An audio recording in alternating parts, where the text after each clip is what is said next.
کہ جو امیر ترین لوگوں کی فہرست میں آئیں، اس طرح کے پیسوں کی کوئی ویلیویشن نہیں جو پیسے چند مہینوں محنت، چند سالوں محنت کر کے کمائی گئے اور پھر ایک بچے کی شادی میں وہ سب اڑا دیے گئے. اسے امیری نہیں، اسے بے وقوفی کہا جاتا ہے.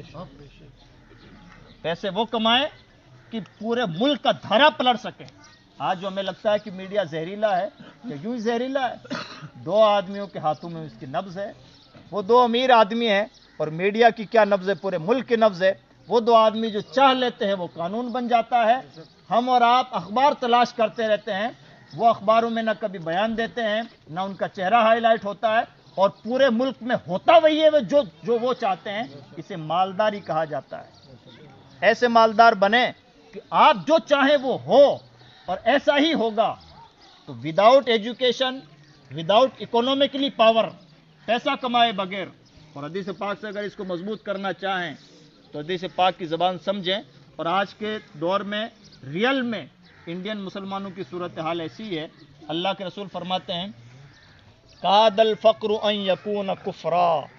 بہت ساری غریبیاں وہ ہیں جو کفر کا سبب بن جاتی ہیں. آج ہو رہا ہے ایسا.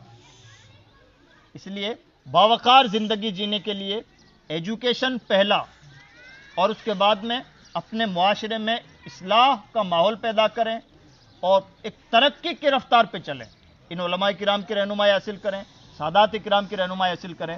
اور چونکہ ایک سید زادے کی مناسبت سے محفل سجائی گئی ہے، اس لیے میں بطور خاص سادات کرام سے گزارش کرنا چاہوں گا کہ آپ کی وجہ سے اللہ رب العزت اہل زمین کو روزی عطا فرماتا ہے.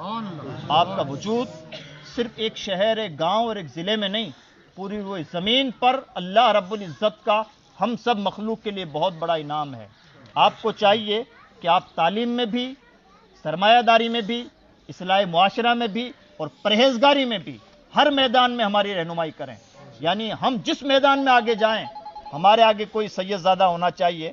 لوگ مثال دیں، تعلیم ویسی حاصل کرو جیسے فلاں سید صاحب نے حاصل کی، پرہیزگار ویسے بنو جیسے فلاں سید صاحب پرہیزگار ہے. جیسے سید عمر شاہ صاحب علیہ رحمہ کے بارے میں مجھے بتلایا گیا کہ وہ ذاکر انسان تھے، نہایت پرہیزگار انسان تھے. مجھے لگتا ہے کہ ہمیں انہیں اپنا آئیڈیل بنانا چاہیے. اس لیے کہ ذکر و فکر اور نیکی اور پرہیزگاری یہ صرف چند لوگوں کی نہیں، پوری امت کی اجتماعی ذمہ داری ہے. اور یاد رکھیں اس بے چین دنیا میں سکون کا ذریعہ صرف اور صرف اللہ کا ذکر ہے. جتنا کرنا ہے ادھر دوڑ بھاگ، دوڑ دھوپ کرا کے دیکھ لیں، آپ انجام کے طور پر یہیں تک پہنچیں گے کہ جب تک اللہ کا ذکر نہیں، جب تک نمازوں کی پابندی نہیں، جب تک دل میں تقوی اور پرہیزگاری نہیں، اس وقت تک سکون دل بھی میسر نہیں. دنیا دکھاوے کے لیے ہم ہنستے بھی ہیں، مسکراتے بھی ہیں، فارملٹیز بھی کرتے ہیں، لیکن ہم سب جانتے ہیں کہ ہمارے دلوں میں بڑی بے چینی ہے. اس بے چینی کا علاج جو قرآن پاک نے فائنل دیا ہے، الا بذکر اللہ تطمئن القلوب، اللہ کے ذکر سے دلوں کو سکون ملتا ہے. اس لیے امید کرتا ہوں کہ انشاءاللہ ہم اپنے آپ کی اصلاح کرنے کی کوشش کریں گے. اپنی اصلاح کے لیے، ذاتی اصلاح کے لیے موت کی یاد، ذکر، فکر، نمازیں، پرہیزگاری، قرآن پاک کی تلاوت، درود شریف. دنیا کی اصلاح کے لیے خرچے کم، تعلیم زیادہ، مالداری زیادہ، مالداری کا صحیح استعمال اور پوری قوم کو ساتھ لے کے چلنے کا مزاج، سب کا بھلا سوچنے کا مزاج، سب کی ترقی کرنے کا مزاج. مجھے لگتا ہے کہ 5 سال اگر ہم نے اس اسٹائل سے گزار لیے تو دنیا جو بھی تیاری کر رہی ہو، انشاءاللہ اللہ کی رحمت ہمیشہ اہل ایمان کے ساتھ ہوتی ہے. ہم دنیا کی 1000 تیاریوں پہ بھاری رہیں گے. امید ہے کہ ایسا کریں گے. اللہ رب العزت کہنے سننے زیادہ عمل کی توفیق بخشے. لا الہ الا اللہ محمد